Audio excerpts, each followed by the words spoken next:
दोस्तों, आज की यह कहानी एक गांव की बिल्कुल सच्ची कहानी है। पुराने समय की बात है। हिमाचल के पहाड़ी इलाके में एक छोटा सा गांव था। उस गांव में सोहन नाम का एक चरवाहा रहता था। सोहन रोजाना गांव भर की गायों को चराने के लिए जंगल में लेकर जाता था। दिन भर उन्हें जंगल में चराने के बाद शाम को सभी गायों को लेकर गांव में वापस आता था। इसलिए उसका सारा दिन जंगल में ही बीतता था। इस काम के बदले उसे गांव के हर घर से थोड़ा सा अनाज और कपड़े मिल जाते थे। गांव के लोग हर साल होने वाली फसल का कुछ हिस्सा भी उसे दे देते थे, जिससे उसके खाने पीने का इंतजाम अच्छे से हो जाता था। सोहन के पिता बचपन में ही गुजर गए थे। पिता के मरने के बाद सोहन अपनी बूढ़ी माँ के साथ एक कच्चे छप्पर वाले घर में रहता था।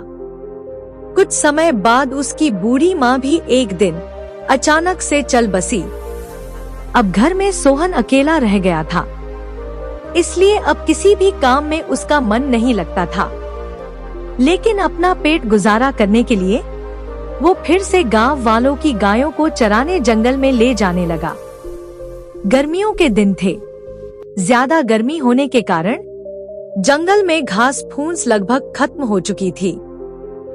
अब गायों को चराने के लिए ज्यादा जगह भी नहीं बची थी। दिन में गर्मी बढ़ जाने की वजह से धूप बहुत तेज हो जाती थी। इसलिए दोपहर के समय में सोहन सभी गायों को पेड़ों की छाव में बिठाकर खुद भी किसी छायादार पेड़ के नीचे लेटकर आराम करता था। ऐसे ही धीरे धीरे समय बीत रहा था। उसने अपने बचपन से ही गांव वालों के मुंह से भूत प्रेतों की कई कहानियां सुनी थी। गांव वाले लोग अक्सर पास वाले शमशान में भूत प्रेतों के होने की बात कहते थे, लेकिन सोहन को इन सब बातों पर कोई भरोसा नहीं था। गांव वालों का कहना यह भी था कि कभी कभी शमशान में एक अजीब सी रोशनी दिखाई देती है। यह रोशनी साल में एक आध बार ही दिखाई देती थी। कभी किसी ने यह जानने की कोशिश भी नहीं की कि आखिर शमशान में यह रोशनी किस चीज की दिखाई देती है। इसलिए कुछ लोग डर की वजह से और कुछ लोग लापरवाही की वजह से श्मशान की तरफ नहीं जाते थे।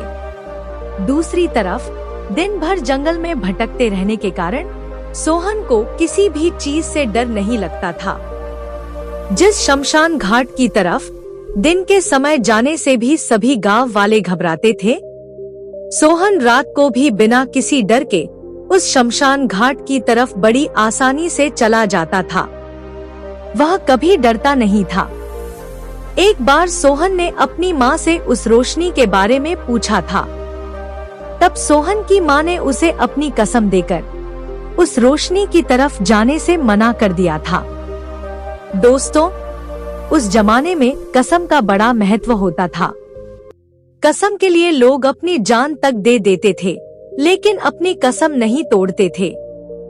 लेकिन अब सोहन की माँ जीवित नहीं थी, इसलिए अब उसकी कसम भी खत्म हो गई थी। एक रात में वह शौच के लिए अपने घर से निकला। वह शौच के बहाने अक्सर उसी शमशान घाट की तरफ चला जाता था, ताकि कभी उसे भी वह रोशनी दिखाई दे जाए जिसके बारे में गांव के सभी लोग बातें करते हैं, और वह भी उस रोशनी के बारे में जान सके कि आखिर वह रोशनी दिखती कैसी है। उस रात भी सोहन अपनी इच्छा शांत करने के लिए उस शमशान घाट की तरफ बढ़ चला। रात को जब वह शौच के लिए शमशान घाट के पास से निकला, तभी उसे शमशान घाट से आती हुई एक रोशनी दिखाई दी। थोड़ा पास जाने पर उस रोशनी को देखकर उसे ऐसा लगा कि जैसे वहाँ पर कुछ हो रहा है। उसे ऐसे लगा जैसे कोई वहाँ पर बैठा हुआ है और उसके पास आग जल रही है। यह देखकर सोहन के मन में जिज्ञासा जागी। सोहन धीरे धीरे दबे पांव शमशान घाट में जल रही आग की ओर चल पड़ा। थोड़े करीब पहुंचकर सोहन ने देखा कि एक महिला चूल्हा जलाकर कुछ बना रही है। उस महिला को देखकर उसको बहुत हैरानी हुई। वह सोचने लगा कि आखिर इतनी रात को यह महिला इस शमशान घाट में क्या कर रही है। कुछ ही देर में उसके मन में गांव वालों की कही सभी बातें घूम गई। सोहन को महसूस हुआ कि कहीं यह महिला कोई भूतनी तो नहीं है। फिर उसने अपने आगे पीछे देखा, पर उसके आसपास तो कोई नहीं था। सोहन ने सोचा कि इस महिला के थोड़ा और पास जाकर देखा जाए। मन ही मन तो वह थोड़ा डर भी रहा था, पर फिर भी किसी तरह हिम्मत करके वह धीरे धीरे आगे बढ़ने लगा। और जब उस महिला के नजदीक पहुंचा, तो उसने देखा कि वह लगभग 20-22 साल की बेहद खूबसूरत महिला थी। उसने घाघरा चोली पहना हुआ था और अपने सिर पर एक लाल चुनरी ले रखी थी। जैसे ही सोहन वहां पहुंचा, तो उस महिला की नजर सोहन पर पड़ गई। उसने सोहन से पूछा, कौन हो तुम और यहाँ क्यों आए हो? सोहन बोला, मेरा नाम सोहन है, मैं इधर पास से ही गुजर रहा था। बस यह रोशनी देखकर रुक गया और इधर चला आया। लेकिन अब तुम भी मुझे बताओ कि तुम कौन हो और इस समय यहाँ क्या कर रही हो? महिला ने थोड़ा मुस्कुराते हुए उसकी तरफ देखकर कहा, भूख लगी थी, रोटियां बना रही हूँ। तुझे भी रोटी खानी हो तो बता। सोहन को समझ नहीं आया कि अब वह क्या कहे। सोहन को ज्यादा भूख तो नहीं थी, फिर भी उसने हाँ में अपना सिर हिला दिया। उस महिला ने सोहन को अपने पास ही जमीन पर बैठने का इशारा किया, तो सोहन उसके साथ ही वहीं जमीन पर बैठ गया। महिला ने उसे रोटी और सब्जी परोसी। सोहन ने खाना शुरू किया तो बस खाता ही चला गया। वैसे तो सोहन खाना खाने के मामले में बड़ा शौकीन था। जब भी वह खाना खाने बैठता था, तो वह अकेले ही 4-5 लोगों का भोजन खा जाता था। अपनी माँ के गुजर जाने के बाद तो शायद ही कभी उसने इतना स्वादिष्ट और भरपेट खाना खाया होगा। सोहन जो भी थोड़ा बहुत कुछ खाना बनाता, उसे ही खाकर अपना काम चला लेता था। इसलिए स्वादिष्ट भोजन तो उसकी कमजोरी था। आज वहाँ पर सोहन डटकर एक के बाद एक रोटियां खाता गया, और जब पेट भर गया तो उसने एक बड़ी सी डकार ली और उस औरत से कहने लगा कि भोजन बहुत अच्छा है, मुझे बहुत दिनों के बाद इतना स्वादिष्ट भोजन खाने को मिला है। वो महिला फिर भी चुप थी। उसके बाद वो औरत भी भोजन करने के लिए बैठ गई। सोहन ने उससे कुछ बात करनी चाहिए, तो उसने इशारे से सोहन को बात करने के लिए मना कर दिया। उस महिला ने भोजन खत्म किया और अपने हाथ धोने के बाद सोहन से पूछा, क्या तू मेरे साथ चलेगा? वहाँ तुझे रोजाना ऐसा ही स्वादिष्ट खाना खाने को मिलेगा। स्वादिष्ट भोजन तो सोहन की कमजोरी था, और जो भोजन इस महिला ने आज उसे खिलाया था, ऐसा स्वादिष्ट भोजन तो उसने अपनी जिंदगी में कभी नहीं खाया था। इसलिए सोहन ने बिना कुछ सोचे समझे उसके साथ जाने के लिए तुरंत हाँ कर दी। सोहन के हाँ करते ही उस औरत ने अपनी चुनरी उतारी और सोहन के सिर पर डाल दी। चुनरी के ओढ़ते ही सोहन बेहोश हो गया। अगले दिन सुबह जब सोहन की आंख खुली, तो उसने अपने आप को एक महल जैसे बड़े कमरे में पाया। उस कमरे में सुख सुविधा की सारी चीजें मौजूद थी। वह एक बहुत ही सुंदर पलंग पर लेटा हुआ था, जिसमें बहुत खूबसूरत नक्काशी बनी हुई थी। उस पलंग पर सुनहरे रंग की एक चादर बिछी थी। उस रेशमी चादर को देखकर उसे ऐसा लग रहा था जैसे यह किसी राजा महाराजा का कमरा हो।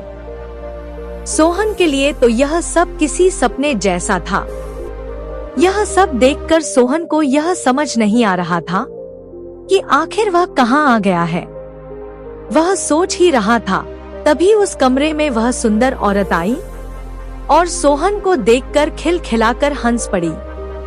उसने सोहन से कहा, अरे तुम उठ गए, चलो अब तुम्हें स्नान करवा दिया जाए। सोहन ने जैसे ही कुछ पूछने के लिए अपना मुंह खोला तो उस औरत ने इशारे से उसे चुप रहकर अपने पीछे आने के लिए कहा। सोहन चुपचाप उसके पीछे चल दिया। कमरे से बाहर आकर उस औरत ने एक आवाज लगाई। तभी वहां 2 अधेड़ उम्र के आदमी प्रकट हुए। उस औरत की आज्ञा पाते ही वे उसे स्नान घर तक ले गए। सोहन ने उनसे बात करने की कोशिश की तो उन्होंने भी उसे बात करने के लिए इशारे से मना कर दिया। सोहन को कुछ भी समझ नहीं आ रहा था। उसे यह सब एक रहस्य की तरह लग रहा था, लेकिन उसने चुप रहना ही ठीक समझा। सोहन ने सोचा कि मेरे पास ना तो कोई परिवार है और ना ही कोई संपत्ति है, ले देकर एक झोपड़ी है, उसे तो मैं जब चाहूं फिर से बना सकता हूं। यह सोचकर सोहन बिल्कुल बेफिक्र हो गया। उसने सोचा कि जो होगा देखा जाएगा। वे दोनों व्यक्ति उसे स्नान घर तक ले गए। वहां उन्होंने चांदी के बने एक बड़े से गोल बर्तन में बैठने के लिए एक सोने की चौकी लगा दी। उसके बाद सोहन को उस सोने की चौकी पर बिठाकर ठंडे और खुशबूदार पानी से नहलाया। गांव के तालाब में नहाने वाले उस चरवाहे के लिए यह सब किसी स्वर्ग के सुख से कम नहीं था। सोहन को यहाँ आकर किसी राजा महाराजा की तरह महसूस हो रहा था। उसके बाद दोनों ने उसे पहनने के लिए नए कपड़े दिए। यह कपड़े पहनकर तो सोहन किसी राजकुमार से कम नहीं लग रहा था।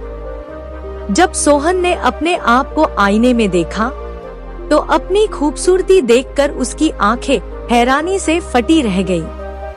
काफी देर तक वह अपने आप को उस आईने में निहारता रहा। तभी उन दोनों सेवकों ने आकर उसके कपड़ों पर इत्र छिड़क दिया।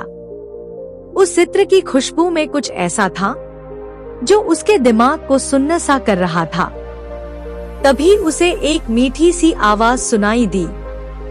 सोहन ने पीछे मुड़कर देखा तो उसके पीछे वही सुंदर युवती खड़ी थी। आज वह किसी राजकुमारी जैसे सुंदर कपड़ों में थी। उस सुंदर युवती को देखकर सोहन मोहित सा होकर उसकी ओर बढ़ने लगा। उस युवती ने सोहन का हाथ पकड़ा और आगे बढ़ गई।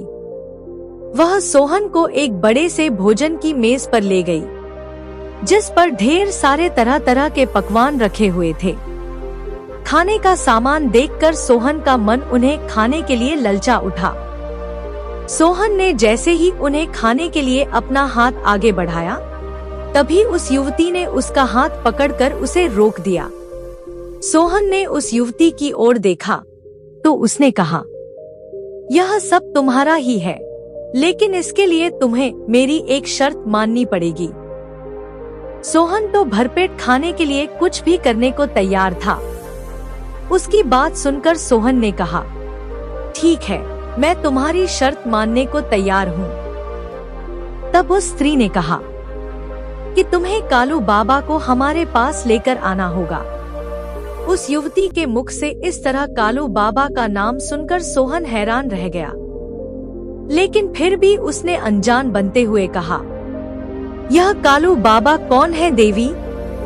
वह औरत मुस्कुराई और बोली, अरे वही, तुम्हारे अपने कालू बाबा। उस युवती की बात सुनकर सोहन समझ गया कि इस युवती को सब पता है। सोहन के लिए यह कोई नया नाम नहीं था। वह कालू बाबा से अच्छी तरह से परिचित था। कालू बाबा उसके लिए बहुत खास थे। सोहन की उम्र और उनकी उम्र में एक बड़ा अंतर होने के बावजूद भी वे दोनों एक दूसरे के लिए मित्र जैसे थे। बचपन से ही उसे कालू बाबा से एक अलग सा ही लगाव था। उसके पिताजी के मरने के बाद कालू बाबा उनके दोस्त होने के नाते हमेशा जरूरत पड़ने पर सोहन की मदद किया करते थे। वे उसे अक्सर अपने साथ घुमाने भी ले जाते थे। लेकिन सोहन की समझ में यह बात नहीं आई कि इस युवती को भला कालू बाबा से क्या काम हो सकता है। इसलिए सोहन ने उस युवती से पूछ ही लिया, आखिर तुम कालू बाबा से क्यों मिलना चाहती हो? अगर तुम कालू बाबा को बुलाना चाहती हो तो तुम ही जाकर बुला सकती हो। कालू बाबा तो किसी के भी बुलाने से आ जाते हैं। फिर तुम कालू बाबा को बुलाने के लिए मुझे क्यों बोल रही हो? तब उस युवती ने कहा, अगर मैं उन्हें बुला सकती तो तुमसे कभी नहीं कहती। अब तुम देख लो, अगर तुम्हें इस भोजन का आनंद लेना है तो तुमको कालू बाबा के पास जाना पड़ेगा और किसी भी तरह से उन्हें मेरे पास लाना होगा। सोहन में बुद्धि तो एक चरवाहे के बराबर ही थी, इसलिए उसने सोचा, कालू बाबा को बुलाकर लाना कौन सी बड़ी बात है, मैं उन्हें बुला लाऊंगा।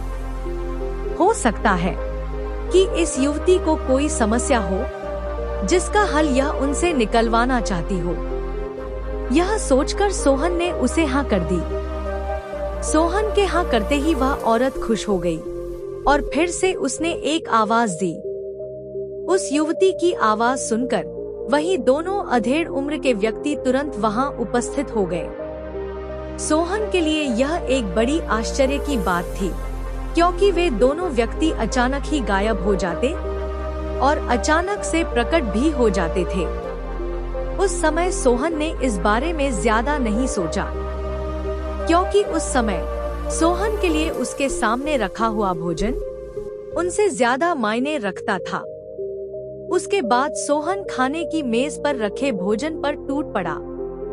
उसने तब तक रुकने का नाम नहीं लिया जब तक उसका पेट पूरी तरह से नहीं भर गया। सोहन के लिए यह सब किसी स्वर्ग से कम नहीं था, क्योंकि वह तो एक बहुत ही गरीब घर से था। उसने अपने जीवन में कभी ऐसा कुछ नहीं देखा था।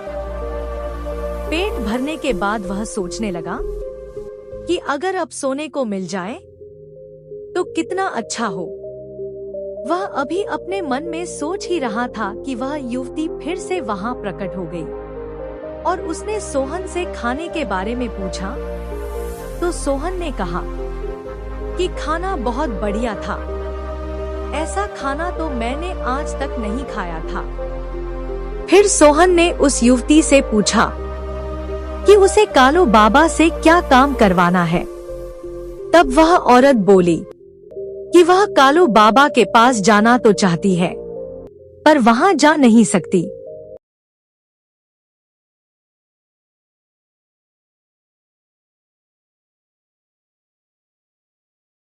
इसलिए तुम्हारे माध्यम से कालू बाबा को बुलाना चाहती है। सोहन के लिए यह जानकारी काफी थी। सोहन इस बात के लिए तैयार भी हो गया। उसने कहा कि मैं कालू बाबा को बुला लाऊंगा। फिर वह युवती सोहन को सोने के कमरे तक लेकर गई और उसने उसे वहां छोड़ दिया। उस कमरे में सामने ही शानदार बिस्तर था। पेट भी भरा हुआ था। अब नींद तो गजब की आनी ही थी। सोहन छलांग लगाकर बिस्तर पर जाकर लेट गया और अगले ही पल गहरी नींद में सो गया। भरपूर नींद लेने के बाद जब सोहन की आंख खुली तो कमरे में संगीत बज रहा था। वह युवती उसके पास बैठकर वीणा बजा रही थी। वीणा के मीठे स्वर कमरे में चारों ओर गूंज रहे थे। उसके संगीत में गजब का जादू था, जिसे सुनते रहने की इच्छा होती थी। सोहन को जगा हुआ देखकर युवती उसकी तरफ देखकर मुस्कुराई। उसने सोहन का हाथ पकड़ लिया और उसे राजमहल घुमाने के लिए ले गई। उस राजमहल के चारों ओर हल्की हल्की एक सफेद रोशनी छाई हुई थी। उसने सोहन को पूरे का पूरा राजमहल घुमाया। सचमुच वो एक अद्भुत राजमहल था। लेकिन वहां घूमते समय उसे एक बात बड़ी अजीब लगी।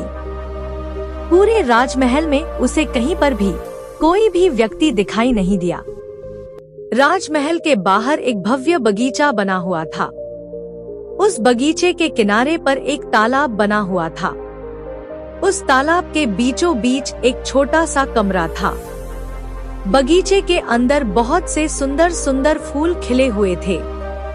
उन फूलों की खुशबू से पूरा राजमहल महक रहा था।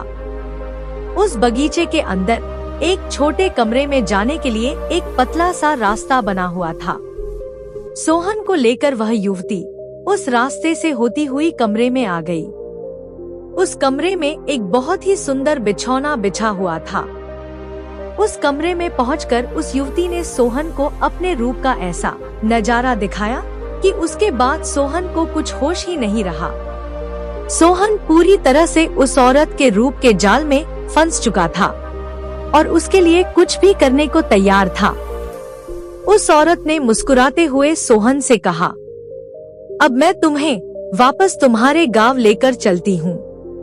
तुम रात को 10 बजे के बाद अपने कालू बाबा को ठीक उसी जगह पर लेकर आ जाना जहाँ पर मैं तुम्हें छोड़ूंगी।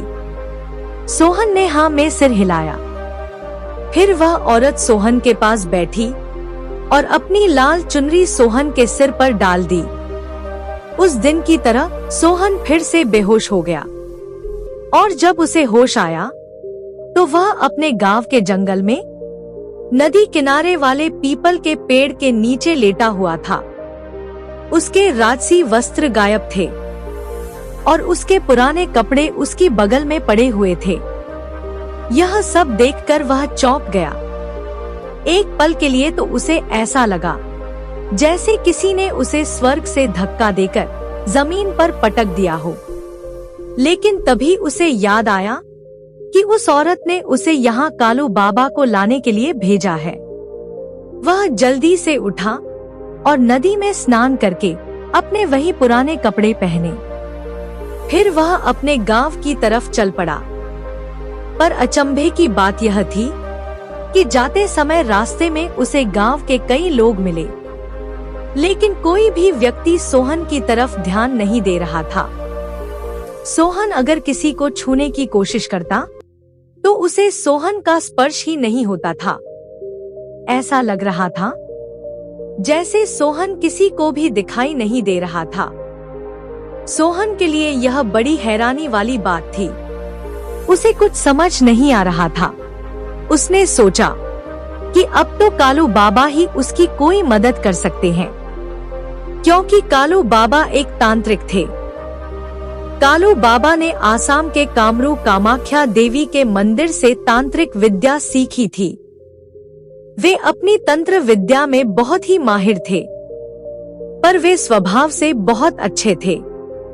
इसलिए गांव के सभी लोग कालू बाबा को बड़ी इज्जत की नजर से देखते थे। कालू बाबा को बहुत सी शक्तियां प्राप्त थी, जिनके द्वारा जरूरत पड़ने पर वे गांव वालों का भला किया करते थे। इसके अलावा कालू बाबा को जड़ी बूटियों का भी अच्छा ज्ञान था। किसी व्यक्ति को किसी भी प्रकार की समस्या होने पर गांव के सभी लोग कालू बाबा की मदद लिया करते थे। कालू बाबा चुटकियों में उसका समाधान कर देते थे। एक प्रकार से कहें तो कालू बाबा ही उस गांव के वैद्य भी थे। उनके हाथ में एक काला डंडा रहता था। उस भूतनी ने सोहन को इन्हीं कालू बाबा को बुलाकर लाने के लिए कहा था। सोहन को यह समझ नहीं आया कि जब गांव के बाकी लोग सोहन को नहीं देख पा रहे, तब कालू बाबा उसे किस तरह देख पाएंगे और किस तरह वह उनके सामने अपनी बात रखेगा। यह सोचता हुआ सोहन कालू बाबा के घर की तरफ चल दिया। अभी वह बीच रास्ते में ही था कि इत्तेफाक से कालू बाबा सामने से आते हुए दिखाई दिए। उन्होंने जैसे ही सोहन को देखा तो कालू बाबा वहीं पर रुक गए। सोहन को देखकर बाबा के चेहरे पर विचित्र भाव प्रकट हो गए। उन्होंने सोहन को वहीं रुकने का इशारा किया और अपने डंडे को दोनों हाथों से पकड़ लिया। उसके बाद कालू बाबा अपने मुंह में कुछ मंत्र बुदबुदाने लगे। उन्होंने अपने झोले में से भस्म की एक मुट्ठी निकाली और उस डंडे के ऊपर के हिस्से में रख दी। डंडे का ऊपरी हिस्सा सांप के आकार का था, जिसमें एक गड्ढा सा बना हुआ था। कालू बाबा ने वह भस्म उसी गड्ढे में डाली थी। भस्म डालने के बाद बाबा ने एक छोटा चाकू निकाला और अपनी उंगली में एक चीरा लगा दिया। उसमें से जो खून निकला उस खून से डंडे के सर्पाकार हिस्से पर तिलक करके उस डंडे को छोड़ दिया।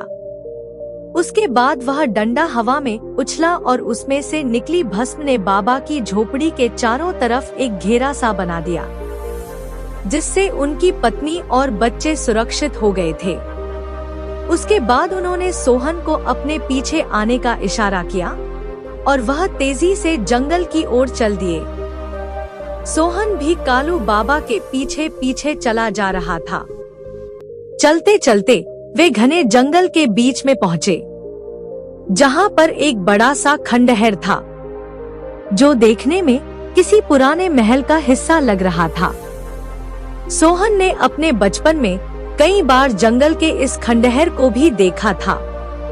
कालू बाबा ने उस खंडहर के बाहर खड़े होकर कुछ अजीब सा मंत्र जाप किया, फिर अपने डंडे को ऊपर की तरफ उछाला। उनकी झोंपड़ी की तरह ही वह खंडहर भी उस सफेद धुंध में छिपता चला गया। उस समय काफी रात हो चुकी थी। रात की अंधेरी चादर चारों ओर फैल चुकी थी। बाबा की हरकतों से ऐसा लग रहा था कि वह महल के चप्पे चप्पे से अच्छी तरह से वाकिफ हैं। कालू बाबा सोहन को अपने पीछे आने का इशारा करके थोड़े आगे बढ़ गए। फिर उन्होंने एक बड़े से पत्थर को हल्का सा घुमाया। तभी जमीन के ऊपर से एक बड़ा सा पत्थर अपनी जगह से हटने लगा। कुछ ही देर में वहां एक आदमी के भीतर जाने लायक रास्ता बन गया। कालू बाबा उस रास्ते से होते हुए अंदर चले गए। बाबा के पीछे सोहन भी अंदर चला गया। उनके अंदर घुसने के बाद दरवाजा अपने आप बंद हो गया। बाबा ने मशाल को दीवार पर टांग दिया और ध्यान की मुद्रा में बैठ गए। सोहन ने उनसे बात करने की कोशिश की तो बाबा थोड़े गुस्से में बोले, सोहन, तू कहाँ जाकर फंस गया? मैं बचपन से तुझसे कहता आ रहा था कि ये उल्टे सीधे काम मत किया कर, मगर तेरी समझ में कुछ नहीं आया। अब देख, बिना शरीर के घूम रहा है। दोस्तों, अब देखना यह है कि क्या कालू बाबा सोहन को उस भूतनी के जाल से छुड़ाकर उसे उसके शरीर में वापस ला पाएंगे, या सोहन हमेशा के लिए एक प्रेत आत्मा बनकर यूं ही भटकता रहेगा? और क्या सोहन उस भूतनी से किए वादे को निभा पाएगा? क्या वह कालू बाबा को उस भूतनी के पास ले जा पाएगा? यह सारा राज आप इस वीडियो के दूसरे भाग में जान पाएंगे। कहानी आपको कैसी लगी? कमेंट करके जरूर बताइएगा। वीडियो को लाइक करके हाइप जरूर कीजिएगा। धन्यवाद दोस्तों।